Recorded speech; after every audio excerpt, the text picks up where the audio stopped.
So, you know that text I sent you earlier today, Jake, where I said, Mother Goose, you pussy? Yeah, that applies right about now. I think that's the intro to the show right there. All right. I didn't see that text. You Oh, I didn't see it. Uh-huh. Whatever. Here we go. Hey, pass me a beer. Look, at least promise me you won't drink. Alcohol always leads to trouble. Hey, who wants to play Drink the Beer? Right here. You win. All right, what do I win? Another beer. Just have a cup of coffee. There it is. Coffee? Beer. I'd kill for a beer. Cheap beer and a sympathetic ear. Step right up. What's up, everybody? It's Adam here with Beardy Taps. Thanks so much for hanging out and joining us. And, of course, we have the crew, the normal crew, up in the north, the Great White North. The I can't really call it the Frozen Tundra because we're all frozen at this point. But yeah. My name is Chad. What is up, Chad?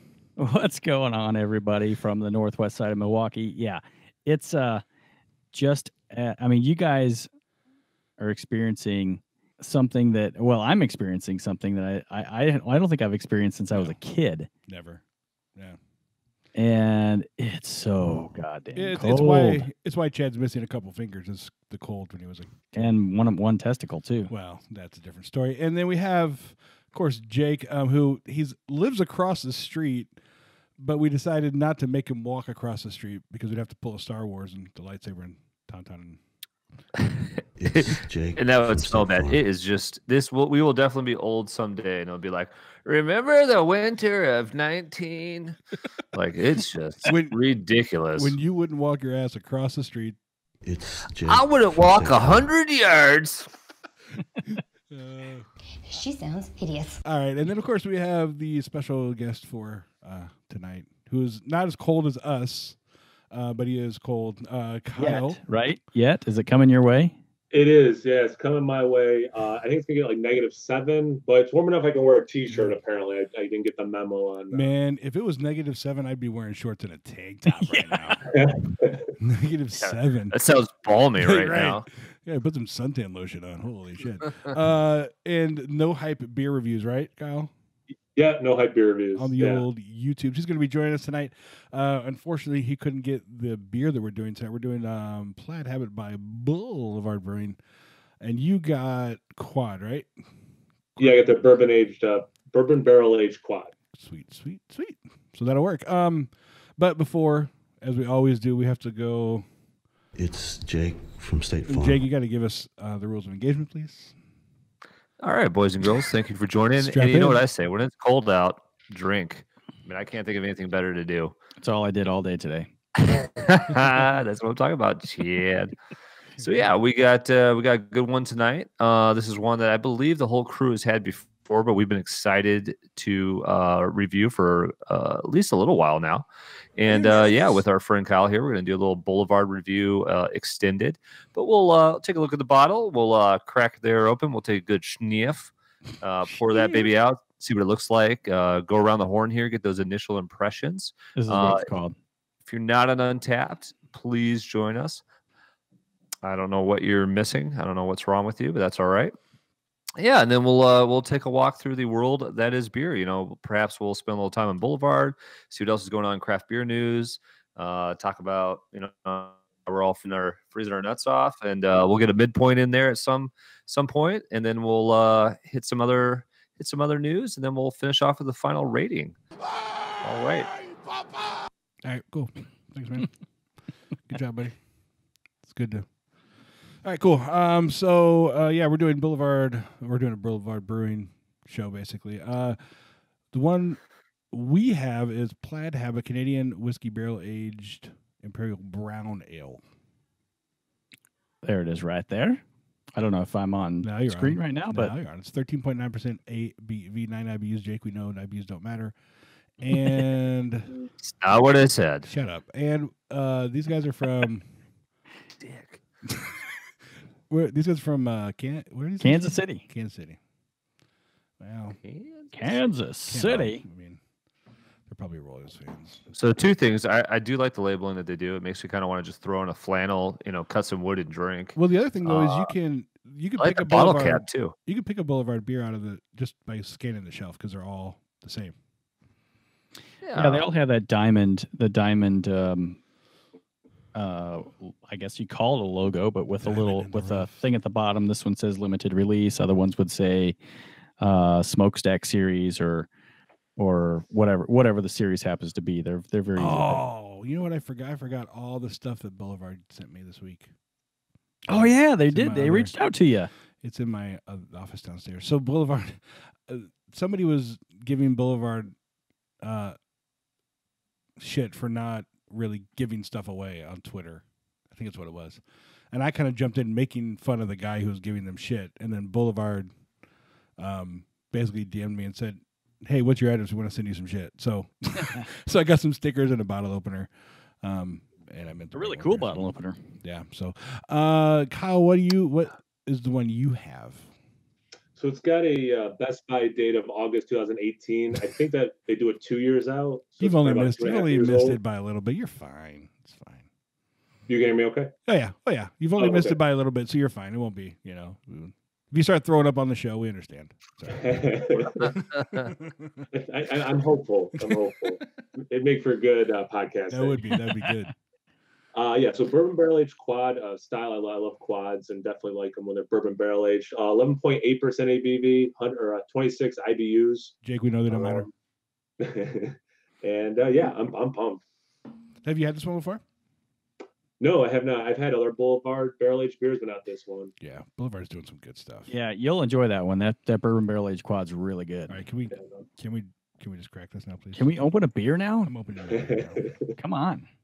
Don't spill on the keyboard. Oh man, all right. Don't spill. Now, is yours wax sealed, Kyle? Yeah, my buddy Gabe gave it to me, and he wax sealed it. Look at that. That's a real friend. Jake, is there something Jake, to why that? don't you wax sealed my stuff, Jake? You know what I'm talking about. So I started wax sealing beers a few years ago that I wanted to age for a while, and then Really? I caught on with a couple of my buddies here, and just try to keep oxygen out. I don't know if it works or not. I think wax is somewhat porous, so looks cool. Well, but Yeah, I mean, looks cool. There you go. That's the point. there are a lot of beers out there that do get wax sealed, but I've never thought about doing that after purchasing a beer, dipping it in wax. That's actually not a bad idea if you're going to keep it on the shelf for a while. And like worst case, it's kind of like a deterrent for me. Oh, I went to the trouble of wax sealing it to age it for a while, That's a great point. Yeah, I always thought it was just more of a marketing thing to make it look fancy, but you're exactly right. Like if you wax seal it, well, all right, I guess I'll age it. Yeah. Yeah. I'll plug my channel. I have a how-to waxing video. So You do? Nice. I did. Someone asked me, like, how did you do that? I said, you know what? I'll film a video. It's like we're gonna start waxing, boys. Yeah, man, plug away all night long. Whatever you want to say about your channel, go for it. And Chad, I'm boring. I just do beer reviews. This is way more interesting. Chad already waxes like half of his body, Jake. You know that. Idiots. Nobody's saying no. That's the thing, right? Nobody's like, oh, he doesn't. Nope. All right, cool. All right. So I guess we'll start off. Where are we at? There we go. It's Jake there we go, from Jake. State Farm. Jake, get the thing out of your nose, dude. It's disgusting. Wow, I'm just getting a good smell here. That's where it belongs. For Jake. Well, she's a guy, so. Really? You can tell us what you think of this beer, or we're just going to sit and watch you put the thing up your nose the whole night. All right, I'm gonna take a sip. Just All right. shut your mouth. Jake, what's your temperature? Because Adam I know has a really cold one. I've got a warm one. Where are you at? Yeah, this baby's ice cold. I meant to take it out a little bit sooner, but it pretty much got taken out right when I was primping there for the show. So it's I'm gonna have to warm this down and see if that opens it up a little bit. We might need to take a time out so you can go primp some more, because if that's primping, that wasn't a good job. Honestly, it's so cold. I mean, a little boozy, maybe a little caramel. I don't know. I'm not getting a lot. It's just too cold. It's dying quick. Wow. I've had it before though and thought it was fantastic. So what are you giving it think now, it should. Spanky? You know how the show works. It's not your first time here. If I had to rate it right now, it'd be like a 3.5, just a lack of flavor. I think it's too damn cold. Oh man! All right, is that where you're gonna go? Is that where you're gonna go with? I guess we'll start there and then just see if we rise. Well, we'll see about that. I know you're getting up there in Yes. age. Be excited. My name is Chad. What's up, dude? Hey, what's up, everybody? My name is Chad. You gotta work on that, Chad. Yeah, no, that's really bad. My name is Chad. That was better. Are you gonna tell us what you think of this beer? A little better. We're gonna have to. I love this beer. Now mine has been sitting on my shelf for the last 3 or 4 weeks. I threw it in the refrigerator for about 25 minutes before I opened it tonight. So it's slightly chilled, but mostly room temperature. And you can taste the brown ale. It's the brown ale is definitely there, but this beer is so boozy good that the brown ale, whether you like a brown ale or not, if you like a boozy beer, you will love this one. It's so good. I mean, the Canadian whiskey comes out immediately, not only on the nose, but right off the top. Right, you taste it immediately. Canadian whiskey washes across the palate. The mouth feels good. Going down, it's boozy.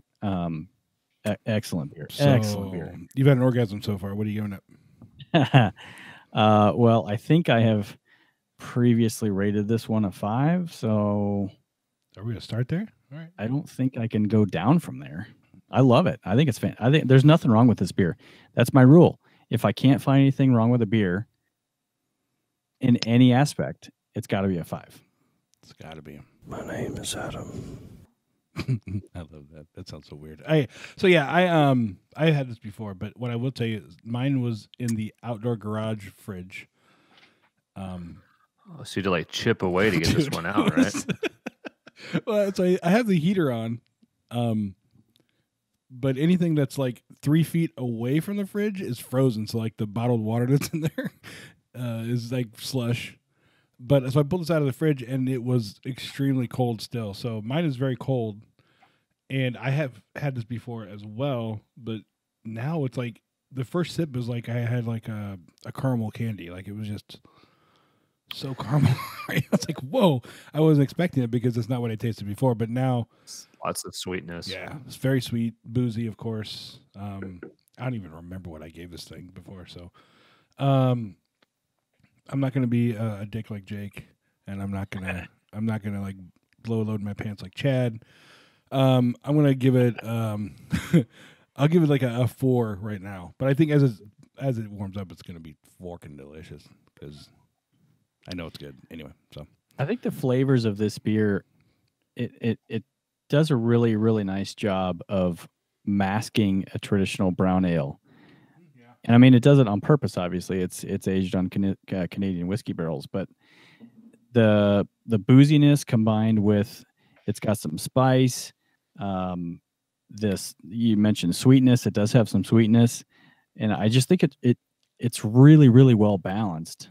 And for a beer to be that flavorful and boozy at the same time, and not like.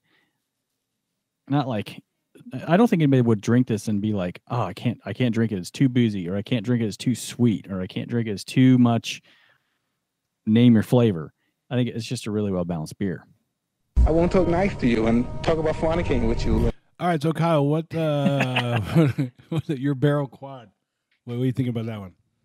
Yeah, I'm loving it. It definitely has that base quad, like those flavors I like, dried figs, raisins. It's got a little grape characteristic. Definitely getting vanilla and the bourbon barrel. Creamy, good mouthfeel. Probably 4.5 for the style for me right now. Nice. Yeah, it's good. It's really good. Nice. Kyle, did you have that at room temp? Oh, and then I had it in my beer fridge at 55 degrees. Yeah. So you're just And doing it I right. took it out 20 minutes ago. See, Jake, he's a professional. Perfect. He's a professional. So. And Kyle, Okay. you use. I mean, we use the Untapped scale. Is that what you're? Usually I'd be at your house. You use the Untapped scale as well. Are you? Yeah, I made a point not to rate beers on my channel just because I noticed in real life I got like just people like I gave Duval, who owns these guys. I randomly always been trying to do that, but like an A, and someone's like it's an A+ beer. And we got an argument about it. I'm like, this is silly to me, so I didn't. But and I gave it up on Untapped. But yes, I was using the Untapped scale. I said 4.5. Okay. Yeah, I noticed that as well, Kyle. I watched a few of your shows, and there was, and I was thinking, well, he doesn't do ratings. And I like to avoid. I don't want anybody to feel bad. Like everybody should drink what they want to drink. I mean, I have some opinions about some of the beers they drink, but whatever, drink what you want to drink. Boy, does he! But what I do like about Untapped is it's just a place to make friends with other people that like to drink beer. So I will say that. I love using Untapped, and then doing the beer channel, I've been using it less. I'm like, oh, people will know what I'm drinking if they watch the YouTube. But I've been trying to get more into it again because I do. I like it's the networking, and as much as I don't do beer ratings, I love when other people do because it's such like a quick. Wow, a bunch of people says it's a good beer. I should check it out. So I'll take this time since we're already talking about Untapped that on the show that we're doing February 27th, we're actually going to have the co-founder and CTO of Untapped on the show, talking to him. So that'll be fun to talk to him. Yeah, that's gonna be cool. I think. I hope. Otherwise, it's probably. Last thing I'll say is funny when you are at a store and you're like thinking about buying a beer and you scan it.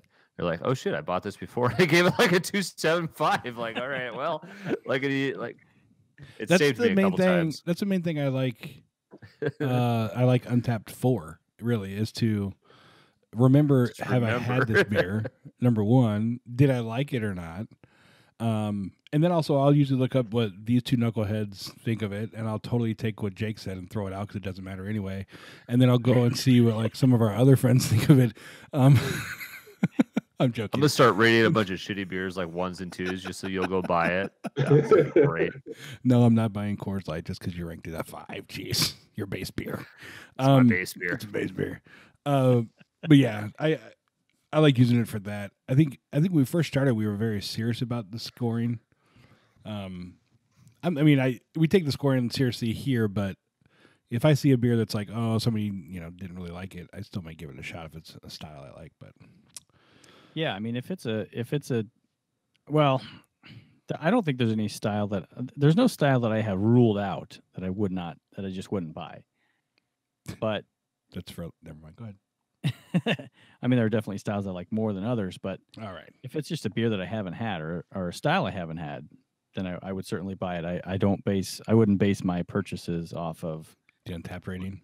What the Untapped rating is, yeah. It's like basing your purpose off solely what the Amazon ratings tell you. Amazon choice, buy it. Yeah, it can be a factor, yeah, but it's not the factor, yeah. Right, exactly. Yeah, that's what I say. Chad apparently has just a long list of questions for you, Kyle. These have not been pre-approved. I don't know what's going to come out of his pie hole, but I'm actually going to go watch an old show of Seinfeld, maybe. So I'll be back.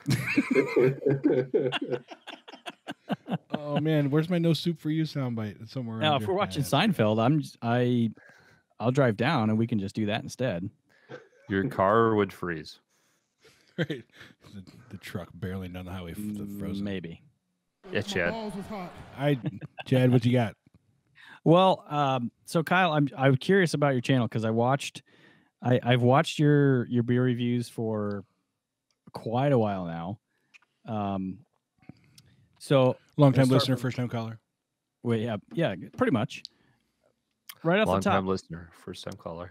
No Hype Beer Reviews, and I'm curious about the name No Hype Beer Reviews because if you take that at face value, it sounds like you're taking a non-biased opinion of any beer review out there. Is that where this name comes from?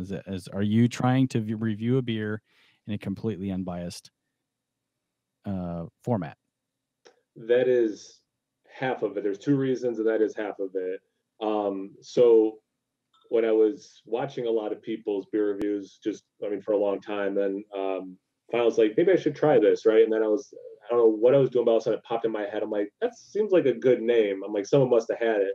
But yeah, no one did. I was super excited. So that's half of it. The other half was I really wanted to do beers that just didn't have hype. So like if I did a beer that had hype, try to just as unbiased as possible, but also to try to like promote local beers or whatever.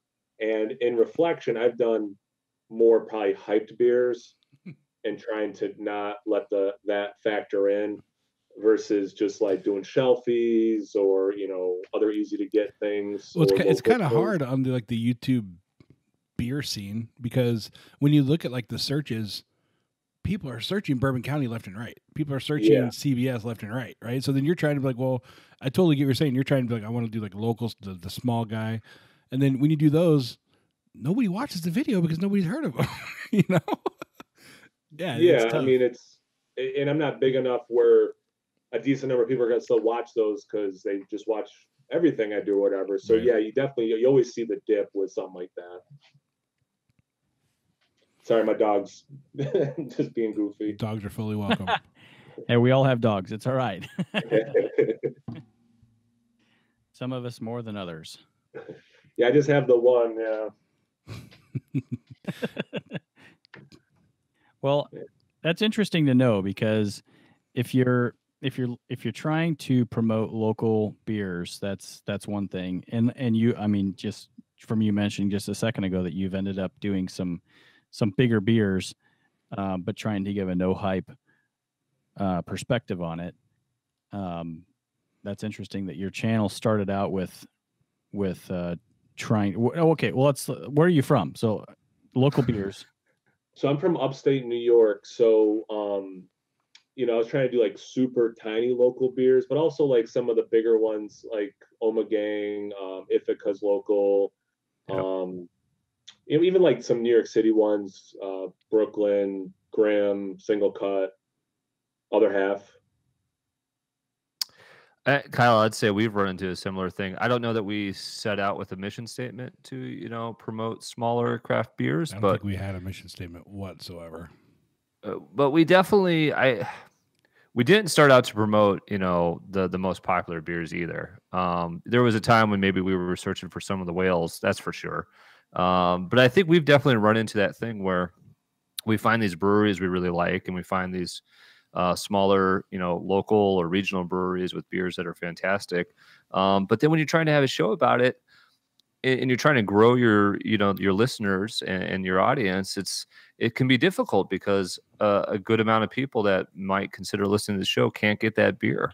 So then you end up doing more beers that are more widely, distributed and more popular and more known. And that's been some of our most listened to episodes, is when we did, beers that just about most of the country can get. And then I've always sort of felt like this internal back and forth between, are we promoting small business, or are we promoting the show and doing the beers that people can get? Because, when we started out, I didn't think it would be this hard to drink good beer and not be sort of confined by how regional good beer can be.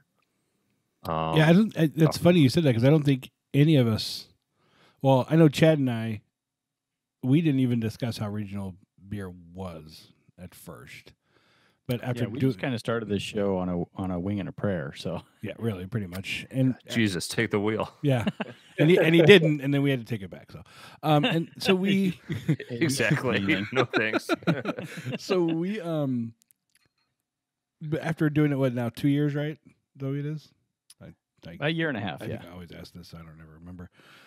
But yeah, it is hyper regional, which is frustrating at times, because I'll watch you do a review of a beer, you'll like it or whatever, and I'm like, well, damn, I want to get that. And then you look it up and you're like, well, shit, I can't get that, And so then it's then we do one and we're trying to tell people, hey, it's a great beer, but most you can't get it, so what's the big deal? So then you become like, what is that guy? Draft Therapy. Who's his whole thing is just Michigan beers. That's what he does, and it's great, But then you almost have to become like that, because you're not going to get. We can't get anything else but Wisconsin, and Illinois and Midwestern beers. So it definitely becomes frustrating. And ABM beers. Oh, sorry. What was that? I don't want to cut one off. Sorry. Draft Therapies. I love that channel, but it's a lot of stuff I can't get, so I end up watching videos of stuff I'm not going to drink. Right. And I'm sure a lot of people don't want to use their time that way. Be like, okay, I'm never going to have this beer. Why would I spend 8 minutes watching someone talk about it? Right. He does a really good job. We started recording. Was that? It was before, yeah. Was it Yep. before? Three We're Sheeps. talking about Three Sheeps. I never heard that brewery. My friend Jim, who I knew from growing up, moves to Wisconsin, sends me these Three Sheep beers, and I'm like, these beers are amazing. So you guys are totally right. Like, you can get these amazing regional beers. I would have never heard about that if I got on this show and didn't have my friend Jim living there. You guys be talking about these beers. I'd be like, I don't know this brewery at all. I can't relate, you know? Yep, exactly. And it makes me, because, we've talked a lot, especially with, having Josh on the show previously, but we've talked a lot about these breweries that have, sold out, or, how the industry considers, if you have more than 25% investment from somebody else, you're not a craft brewery technically anymore, all that stuff. But when you look across it, like, my opinions has slowly started to change, because if you think about let's just take that 25%, if we stuck to that, then we wouldn't be getting like the CBS, we wouldn't be getting the Founders and the CBS, because they're getting 30%. And without that, their stuff's not going across the country like it is. You're not going to be finding CBS, KBS in stores in California, Texas, Seattle. You're just not doing that. And so, on one hand, it's like, well, yeah, I want to support local, not controlled by the big guy. But then on the other hand, I'm like, but if I'll never get it, So just like Goose Island, he was before you guys got on. Kyle was telling me about, his experience getting Goose Island this year. Actually, Kyle, go ahead and, I think I asked you, like, how I did see you do the reviews of Goose, and I was like, okay. At first I was like, oh, you must be close to Chicago then. You must be Midwest. But you're New York. So what was it like for you getting Goose Island beers like this year? Yeah, Black Friday, I went to one of the local beer stores. I heard had a good supply, and you could buy as much of the regulars you wanted. They had so many cases. They still have a case I saw yesterday when I was there. When you say regular, you're just talking regular Bourbon County Stout? Yes. Okay. And then the deal's different here. Oh, really? Yeah. Oh, yeah. Some places, Chad went to a place in Wisconsin where he had to buy a 6-pack of another Goose beer, 312, and before he could get a bottle. 1 6-pack for 1 bottle of any Bourbon County you could get. And then how much were they charging for the bottle? $21. What? Yeah. Insanity. So I had to buy a 6-pack at $8 to get a $21 bottle of beer. If I wanted 2 bottles, if I wanted a brand stout and an orange or whatever else they had, I had every bottle of Bourbon County I wanted to buy. I had to buy a 6-pack to match it. Jeez, dude. And then you tried to. I mean, keep going with your story. I'm interested to see what you're able to find. Well, didn't you try to drink would you get the 312, the IPA? The IPA. Yeah, he sat there and drank it in one day just to get rid of it. I did. I got rid of it. I spent about 2 hours, 3 hours, and drank all of it. The 6-pack in one dedication. My wife likes the IPA. You should have sent it my way. So you could buy cases of it if you wanted to, or none of it. And then they had, I think it was you could do 1 vanilla, 1 orange, and 1 wheat wine. The people that were ahead of me in line, like the people who got there at midnight, were able to get a Bramble and the coffee barley wine as well. But they only had I think 6 bottles or something, But then the same place, not too far, owns another beer store. So then I drove over there, and they still had some, so I bought the allotment there. So I was able to get a decent supply of even those variants. Now, what's it been like? Have you gotten any years past too? What's it been like in years past? Was this an easier year to get it, or? So last year, I actually, for our anniversary, went to Chicago, and part of it was to buy Goose Island, Bourbon County stuff there. But my wife made us miss our flight, so. Side story. Adam, we have a clip. We have a soundbite for that. You know what? You're like my wife when you get in space. You just get lost. Is that the one you're talking about? Yes, thank you. Yeah, that sucked. No, but last year I lucked out. I mean, some friends here were like, no, we get it, man. We got you covered. So I still was able to get a case of the regular, 1 Northwood, 2 coffee, 2 barley wines, I think, last year. But the year before, it was just barley wine, or I'm sorry, just a regular, no barley wine, no coffee, no variants. So last year was the first time I had variants in the area. I feel like this year was the first time we got variants as well. Because I think this year I've had pretty much every one except for the reserve at this point. Well, I mean, a good variety of variants. I mean, we had variants last year, but I felt like this year with the variety of variants was more readily available, other than the reserve and the proprietors. Right. It absolutely has been. Last year, it was pretty easy to get the regular brand stout, and I would say the barley wine. Yeah, I mean, that barley stuff was wine on the shelf for months after the release. I mean, I got barley wine in Texas too when I was down there. Yeah, this year it's been really hard for me to get just a regular brand stout. I mean, the other ones have been much more prevalent, and the other ones have been prevalent on tap at places too. I feel like this year they've been on tap everywhere. There's been more around kegs us. out there. Yeah. Yeah, there has been. But it's interesting what's going on with Goose. On the one hand, they claim that as all of the production of all of the other beers has transitioned to, I believe, mostly the brewery on the East Coast, that they just have this massive, barrel aging facility in Chicago where all this beer is being produced. But at the same time, they're looking for a new brewmaster. Yeah, and one of the biggest jobs of the brewmaster is to teach AB InBev how to brew their beer. Yeah. So what was it? Work closely with InBev? Yeah.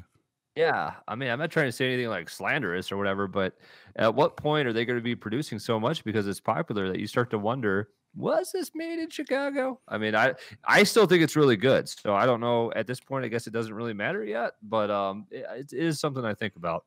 But yeah, the variants were much easier to get this year. I would have taken some more of the regular. Yeah. Cal, what are other I guess we're talking about big beers, so what other big beers do you like? Are you if it's in your area, you're like, I'm gonna go buy it like you would, Bourbon County on Thanksgiving or Black Friday? I'm definitely a sucker for big bourbon barrel aged stouts. So we don't get, you have to be in their society for the brewery to get a Black Tuesday, but they do a smaller version. It's still 15% alcohol, called So Happens It's Tuesday. So I would grab that. The barrel aged 1050 from Oscar Blues. I don't know if you guys can get that. That's amazing. I have not had that one. We can get Oscar Blues, but I don't think we've had that one. Yeah. Okay. I've heard of it. But I haven't. Yeah. I think that's the one I just had. You're lying, sack of shit. No, I'll check right now. I was gonna say I'll check. I just had something called 1050 that was amazing. You did check in an Oscar Blues the other day. Yeah, it was fantastic. I mean, the base 1050 is amazing. The barrel aging, not surprising, is also amazing. Yeah. I had the barrel aged 1050 by Oscar Blues. Where'd you have that? It came in a big can too. It was like, damn, that was good. 19.2 ounces, I think. It's ridiculous. Yeah. Yeah, it's a big boy. Yeah. The wife saw me pull that out. She's like, oh boy. I'm like, yeah, you're going to want to leave me alone later. Or will she? What about the CBSs and stuff like that? Yep. Yeah. KBSC. I still look forward to that stuff. I now it's more available, right? So people are like, oh, it's not as good. I still like that stuff. Yeah, it is. It's easier to get now. Yeah. What kind of drives us nuts, because we're in the Chicago area, is when we have a friend down in Texas who will send us a picture of like pallets of Goose Island that he has, and we're like struggling to go from like dingy ass liquor store to dingy liquor store, trying to piece together just a couple of them. Even with this year, the CBS, I mean, the Woodman's still just up the road. The Woodman's in Kenosha still has cases of CBS and KBS sitting there. It's kind of nuts how much they've cranked that up this year. Well, kind of like Goose. I mean, it's incredible how much CBS they made this year. Yeah, I'm just amazed at how prevalent it still is. It's not hard to get at all. And it's like they took the Canadian off and suddenly it was everywhere. They took the Mountie off of the horse. Yeah, right. It's interesting to see that KBS is still available, because the 2019 release is coming up in 6 weeks, March 19th. 2019 KBS will be out. Look at And you can- looking at the There's calendar. still 2018 KBS that's prevalent. But that was also, well, no, I guess not. I was gonna say Bourbon County, but the distributors pulled that out of like the back of the warehouse to give to people. Yeah. Because we found some old Bourbon County too. So Yeah, 2015 Bourbon County. yeah, I still need a 16. I had it on tap, but that 16 was delicious. What is your now? I just got back from Florida on a work trip, and I'm fortunate. Actually, all three of us travel a little bit for work, so we get to sample some beers from around the country. But anytime I am east of, say, take a line from Chicago straight south, east of that, I can get Yingling. I can't get it in Wisconsin. What do you think of Yingling? The traditional lager. What do you think of that one? I think Yingling, like, they don't go across the Mississippi. I think that's like their thing. Yep. Yeah, I tell you what, like that was an early beer for me. It's probably I shouldn't admit this, but like I started off with Smirnoff Ice. I just did not like beer. You're in a safe place. It's we all okay. started someplace. Yeah, this is a safe space. He said smeared off ice. Cut him off. Cut him off. The flavored stuff, malt liquor that was flavored. What was it, St. Ides? I think it was called. Yeah. I used to but, drink Mad Dog. I was gonna say Mad Dog 2020 was mine. Grape. Zima. Hell yeah. Yeah. I think I have Zima, I think I have a small tumor in my stomach from the Mad Dog still, but really manly stuff. Yeah. But then I got into you guys know the Bat Blue from Canada. oh yeah. Yeah. But anyway, so that was like my gateway to beer, and then Yingling was like the go-to for the early craft beer kind of thing. Like, oh yeah, this is like family owned, and if we were go to a bar and they had Yingling or Sierra Nevada's Pale Ale, we were happy. Okay, I can get one of those two beers. Yeah. I tell you what, I mean the Yingling traditional lager. I mean, because I can't get it in Wisconsin, like when I travel to the East Coast, I love it. I look forward to it as somewhat of a treat. You could And drive a to lot of- Indiana and get it. I know, but that's driving to Indiana. That would, why would I go to Indiana? I don't know why you go there either. Just for Yingling, that's about the only reason. Yeah. But I mean, I've got friends on the East Coast that make fun of me for liking Yingling's traditional lager because they get it like it's. I mean, I'm on the northwest side of Milwaukee. I can get Miller Lite. Well, everybody can get Miller Lite, but I mean, it's like Miller Lite here. Yingling is on the East Coast, and I love it. I think it's a great beer. I'm also curious about what are you going to be able to get there? Because I don't know if we'll be able to get it. They're barrel aged. Yeah, I heard about bourbon that. barrel aged beer they're coming out with. Yeah. You stumped me. I didn't even hear about this. Oh yeah. Yeah, they go ahead, keep talking about it. I'll look it up. Yeah, I mean it was just announced a week and a half, maybe 2 weeks ago that Yingling was going to release their first bourbon barrel aged beer. But I don't know what the distribution is going to be like. I'm afraid we're not going to be able to get it here. That's the sad thing because I don't think I've got one more trip to the East Coast this year in April, but after that, East Coast is done for me. So that's my last opportunity. I don't know if I'll be able to get it. Yeah, so it is Yingling Bourbon Barrel Reserve exclusive limited release, Friday, January 11th. So it's out. Yeah. Kyle, go get it. I'll look. I'll do some research. Yeah, this is completely under my radar, but I will look. And if I score, we'll be good. Yeah, it's they're doing this in special cans. They're releasing in like 1800 era special cans because their anniversary, I guess, is coming up. The 190th anniversary for them. Holy shit! Yeah, they're fucking old. Yeah, they're the oldest in the country, right? I think they're the oldest United States, but not the oldest North American or something. Right. The beer is aged for 120 days in bourbon barrels stored in caves originally used for beer fermentation in the 1800s. All right. I mean, I guess I don't know how that changes the flavor, but it's a cool story, bro. I mean, I want it. No matter how I get it, I want to try to get it. No, at the beginning of January, specially marked 12 packs and 24 packs of Yingling traditional lager will have codes for prizes, but it doesn't say anything about how you're going to get this barrel aged beer, because what I did see on their website, the barrel aged beer was for a benefit they were doing for Pink Boots. I don't know what that is.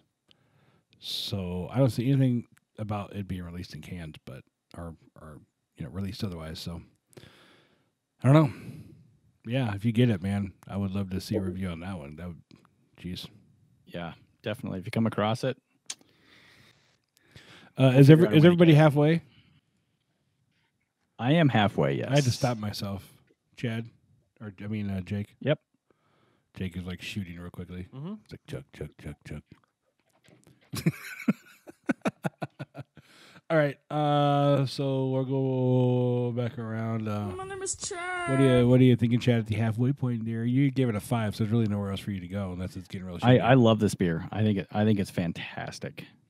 So yeah, no change for me. I will stick at a 5 for this one all day long.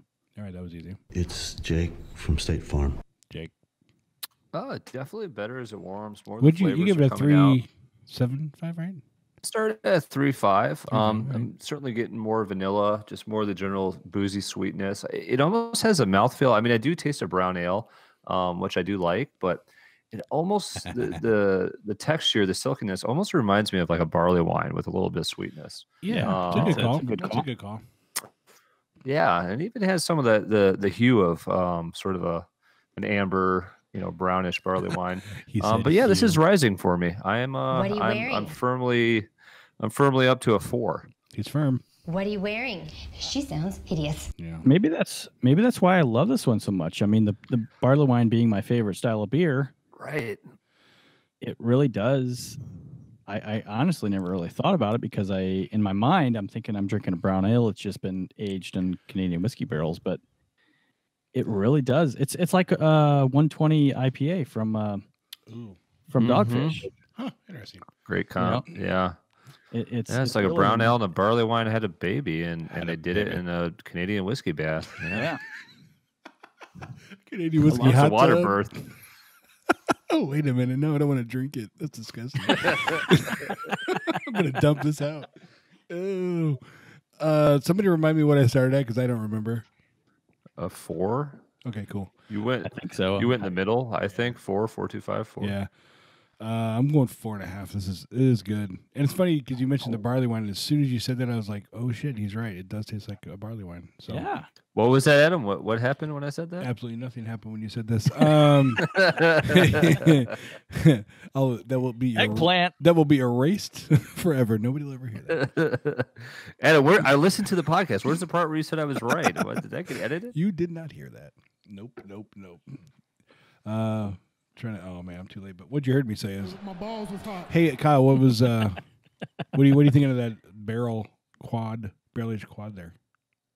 So I'm still getting all the same flavors that I had, and then there's like an earth note and a little bit of a spruce, which is nice, like almost borderline menthol minty. Yeah, it's really it's pleasant. It's subtle, but it's as it's warming up, that's coming out. It's not like you brush your teeth and are drinking it, but there's like just this little spruce, almost menthol note. I'm gonna stay with a 4 or 5 for now, but that is a welcome addition. Yeah, it's nice. Nice. So you just brought up a really interesting point for me. And it's one of my questions for you, Kyle. Are you you've done a shit ton of reviews. You've got almost 600 596 Damn. 7. I think I'll be filming my 600th one this weekend. Yeah. Yeah. Nice. So you've got a real knack for picking out specific flavors in a beer. Now, I've had that barrel-aged quad that you're drinking, and I don't remember picking out a spruce flavor. Are you certified in any way? Have you done Are you any certifiable? I think that's what he's saying. Are you certifiable?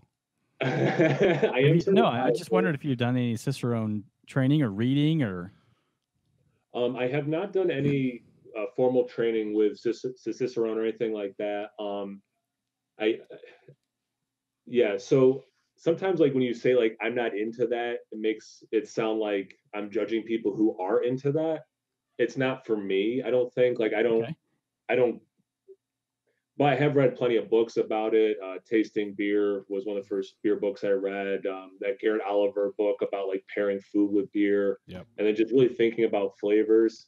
And probably the biggest thing, I used to go to a weekly bottle share, and just like it was one of those helpful things where I'm like, what is that flavor? And then, you know, 3 people down the line are like, hey, does anyone else get bubble gum in this? It's like, that's the weird thing I wouldn't have thought of. But yeah, it's reminiscent of like Week of Joe. Like, you know, like sometimes. So anyway, so having done that for a couple of years, and then, yeah, just talking into a camera by myself for, I think coming up on 2 years.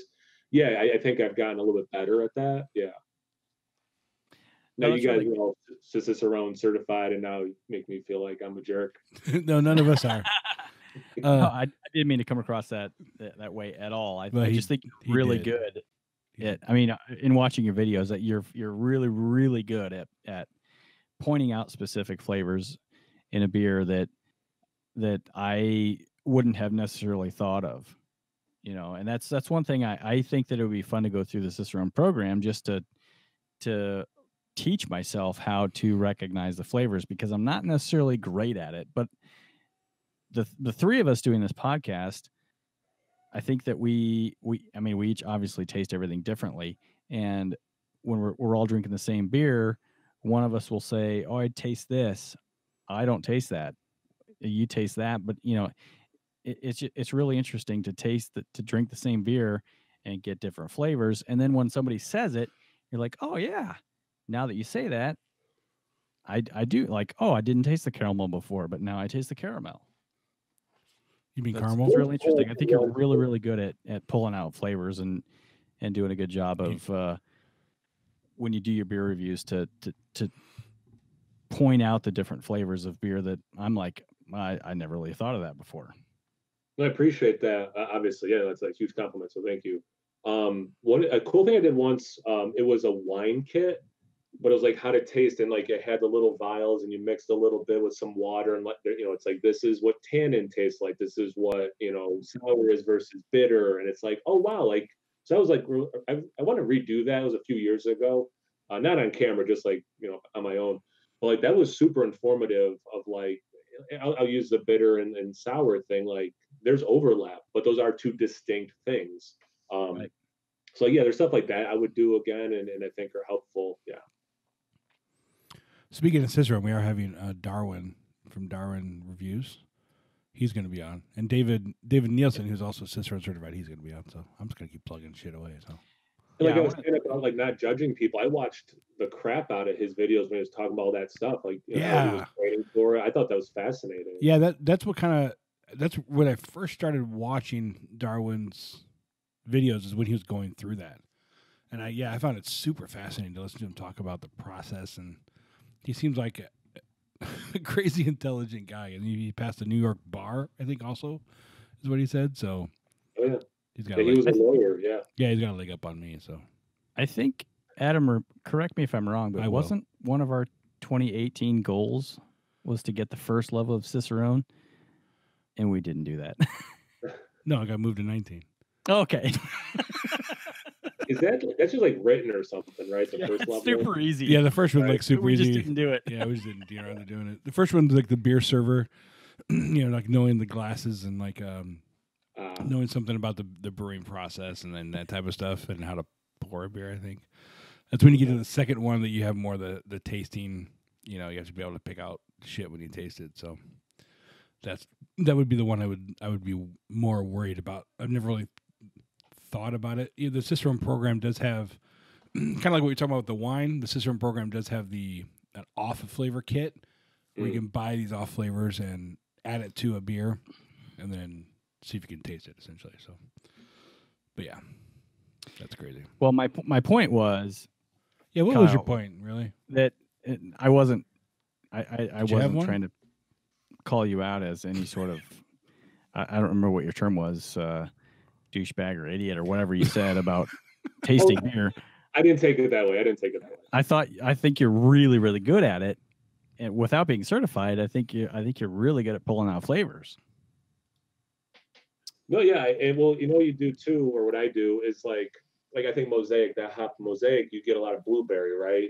So it's like, well, I keep saying that, when was the last time I had a blueberry? So I went and bought blueberries, right? And then I ate blueberries, and I'm like, all right, let's get a little bit better. And that's another thing I've seen Darwin do.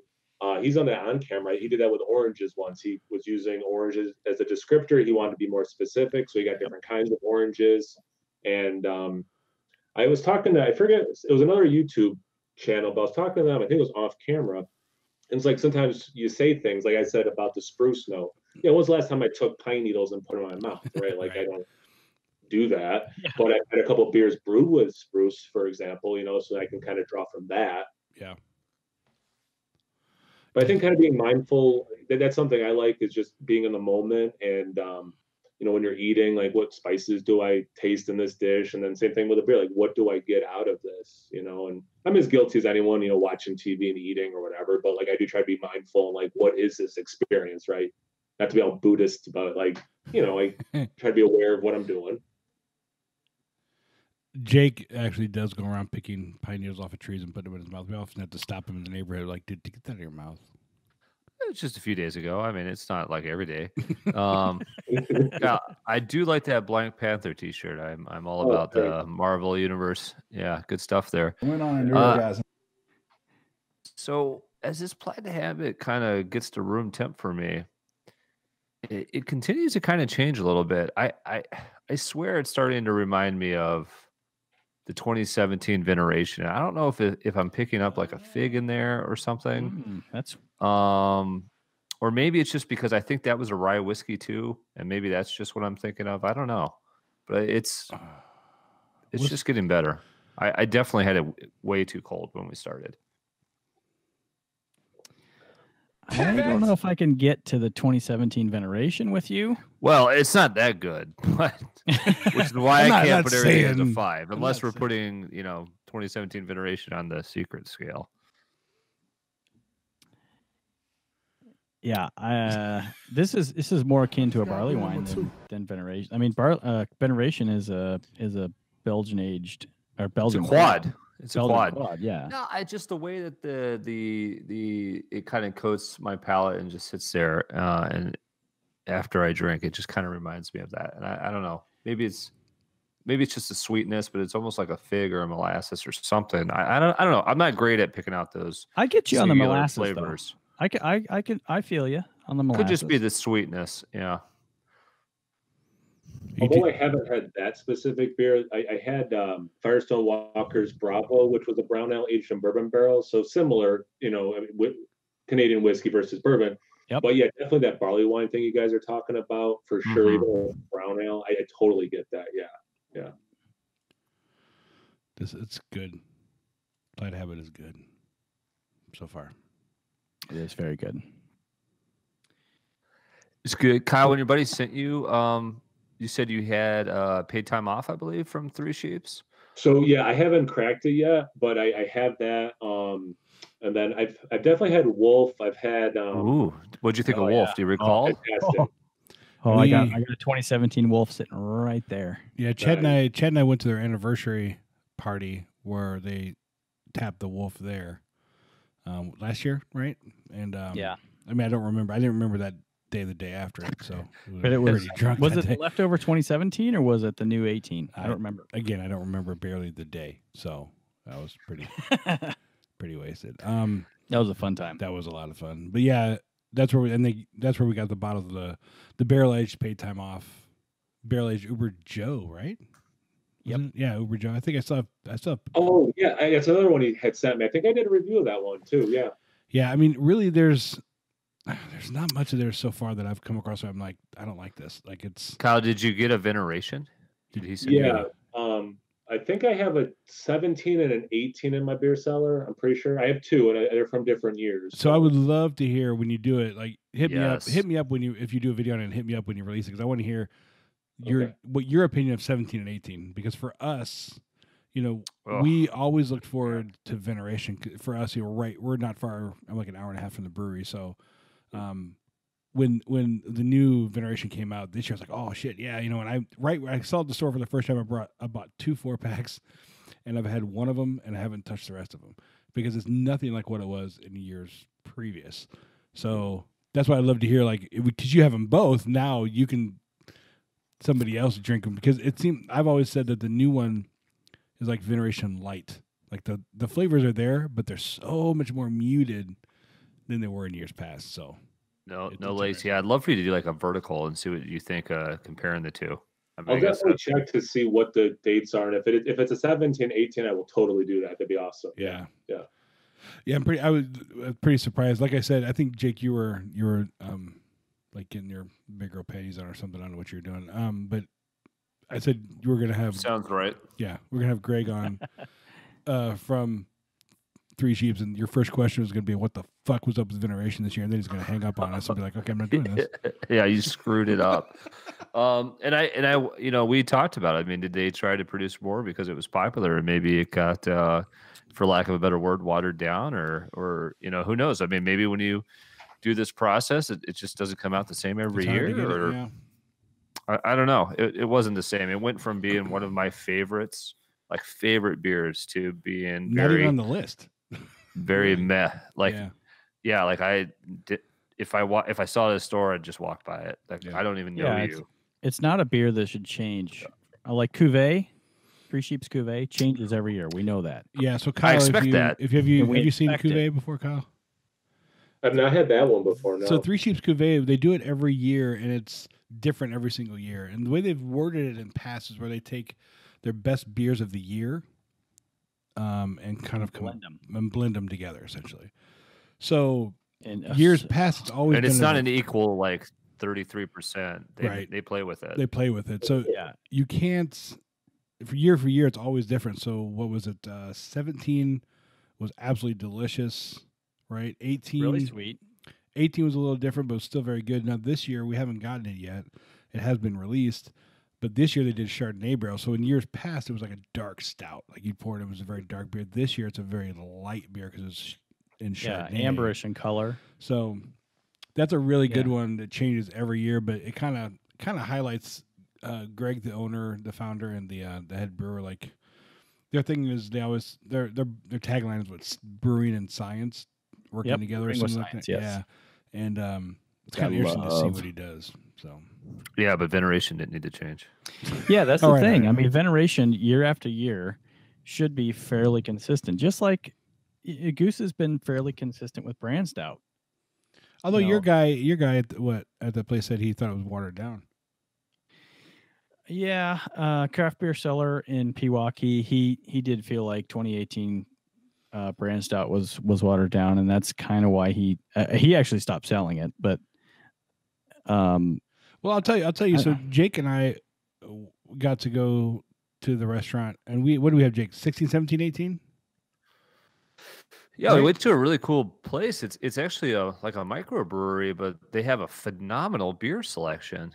No, we're talking about O'Toole's. You're not talking about Half Day. Where are you talking about? O'Toole's. Oh, when we went to the Tools? And we had 16, 17, 18, right? We had 16, 17, 18, and what we actually thought was that Chad was with us too, right? Weren't we doing No, you weren't with us. Were you with us? I don't know. They all Chad was not with us. Okay. That's when we cut the show short. We left. Yeah, we left. Actually, yeah. No. Chad was with us. Yeah, it was there. Yeah. The night that we cut the show short, we went. I was there. But we did a 16, 17, 18, and 16 by far. Kyle's like, "What the fuck's going on?" 16 was the best.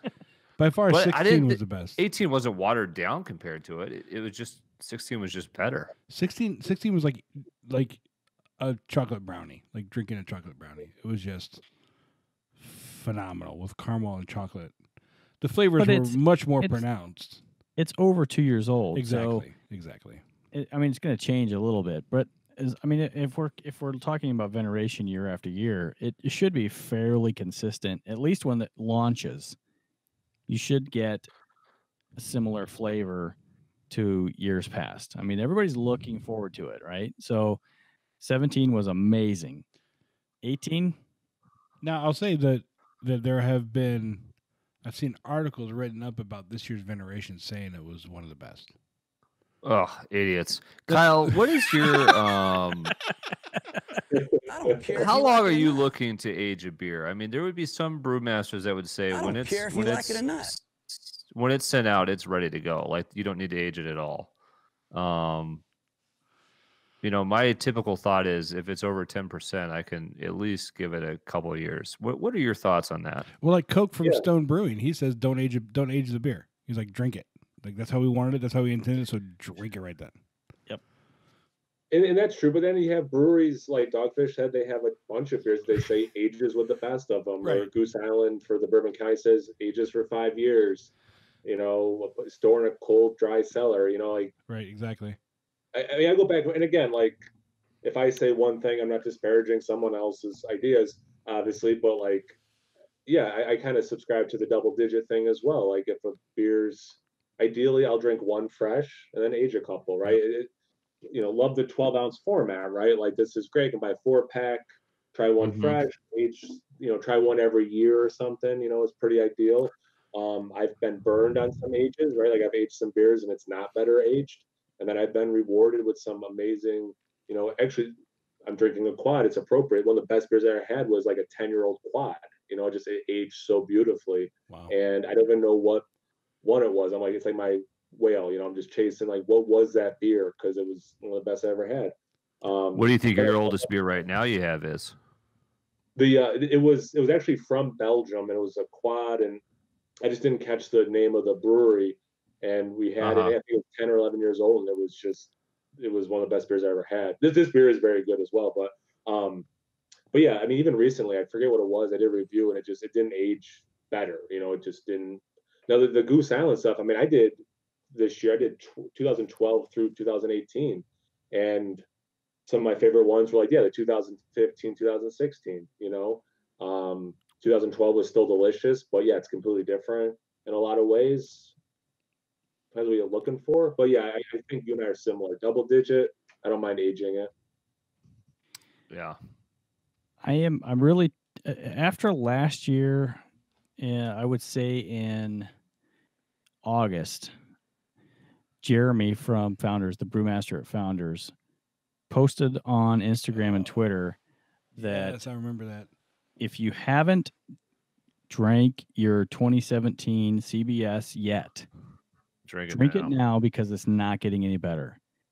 Now, I don't know if this is a marketing ploy. Right. Get rid of it so we have the new stuff to buy. It's really smart if it is. It's really good. Drink it because 2018 is coming out. Yeah. Or if it really is 1 year aging, it's as good as it's going to get. And now I'm just like, my mind just, I don't know what to do with aging beer at this point because I got a brewmaster from Founders telling me a year is as good as it's is you know, well, technically when it launches, that's when the brewmaster says it's the best. Then a year later he says it's not getting any better. You better drink it. But is that the truth or is that 2018 is coming out in 2 months? You better drink it because you got to buy more. But when it launches, Chad, that's an inherent conflict of interest because that beer has to launch or they're losing money. Right. So to some extent, he has to say this is ready to go or this is as damn close as it's going to get. It's just a mind fuck. I mean, it's you know, I mean, it's cold and we're just going down a rabbit hole.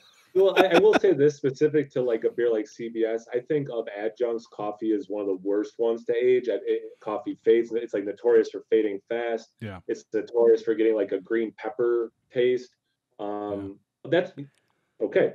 That's what the one I had recently that did not age well was Bourbon County Coffee brand stout from last year. The coffee just kind of turned this like green pepper taste. And I don't want that taste in my stout. So maybe just to give him credit, like from my point of view, that CBS, I still have one aging. I have KBS from the last few years aging. I'll take the risk, even though it's coffee in it, but coffee does have the reputation. Yeah. Yeah, it's true. Very true. I don't know. It's an interesting thing. I mean, you got Calagione, what's his name from Dogfish Head. Yeah. When he said, you know, he takes 120 IPA and says age it for 10 years. Yeah, but 120 is kind of a 18%. Yeah, it's a special breed and of its own. It's got so many damn hops in there. But I get what you're saying. It's an amazing beer, but when is it best? And what I think is I mean, I still have two of those in my beer fridge downstairs. I probably would have drank them by now. I just keep forgetting that they're there. Yeah, I should come steal one because I drank all mine. I can't let those things sit. Yeah, you shouldn't. See, I just kind of picture having a beer cellar. Like I picture going down there and be like, oh, look, here's a 2015. You do have a beer cellar. It's just not as dust fancy this as off you and drink it. It's not as fancy as you think it is. Yours is like styrofoam coolers in your basement, but it's still a beer cellar. Shut up. Yes, but like a legit picture a wine cellar, but like good 10 plus ABV beers. Like I kind of like dream of just having that, but it's probably stupid because half of them probably won't age well. It tastes like shit. Yeah.